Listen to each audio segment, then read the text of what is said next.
बहुत पुराने जमाने की बात है। एक शौकीन मिजाज राजा था। उसके महल में एक बहुत सुंदर बाग था। बाग में तरह तरह के फूलों के पौधे और अनेक प्रकार के मीठे फलों के पेड़ थे। लेकिन इस बाग में सबसे आश्चर्यजनक चीज थी बिना जड़ के 3 जादुई पेड़, जिनमें सोने के फल लगते थे। राजा ने इन पेड़ों की देखभाल का खास इंतजाम कर रखा था। जब इसके फल पकते थे तो चौकीदार रात दिन पेड़ का पहरा दिया करते थे, ताकि कोई सोने के फल चुराकर न ले जाए। लेकिन एक दिन की बात है कि बाग के माली ने जब सोने के फलों को गिना तो उसमें से एक फल गायब था। उसने दौड़कर राजा को खबर दी। महाराज, पेड़ों से एक फल गायब है। ये सुनकर राजा फौरन बाग में पहुंचा। उसे ये देखकर बड़ा आश्चर्य हुआ कि देखभाल का इतना पक्का इंतजाम होने पर भी एक फल किसी ने चुरा लिया। उसने ऐलान किया कि जो कोई फल चुराने वाले चोर का पता देगा, उसे इनाम दिया जाएगा। ये सुनकर नगर का एक लालची बनिया राजा के दरबार में पहुंचा और बोला, महाराज, अगर आपकी आज्ञा हो तो फलों की देखभाल मैं करूंगा, पर उसके बदले मुझे 1000 सोने की असरफी चाहिए।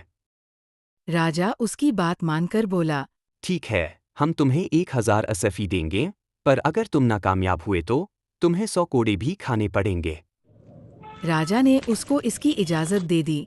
लालची बनिया रात में पहरा देने लगा और वहां बैठे बैठे सोचने लगा।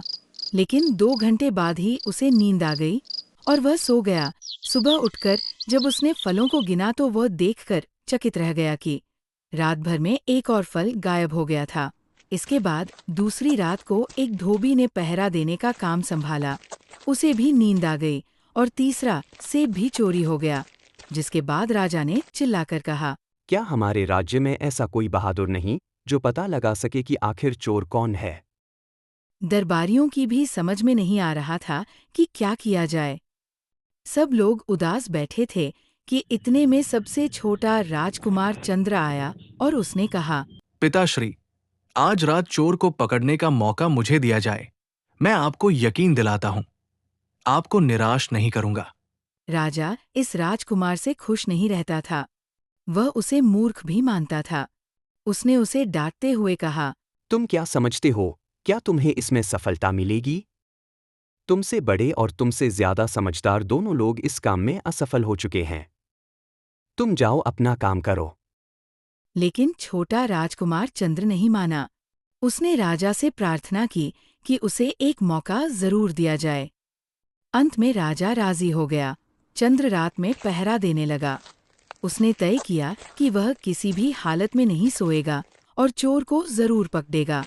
जब आधी रात हुई और 12 बजे का आखिरी घंटा बजा तो चंद्र ने देखा कि एक सुंदर सोने का पक्षी कहीं से उड़ता हुआ आया और फल के पेड़ पर बैठ गया।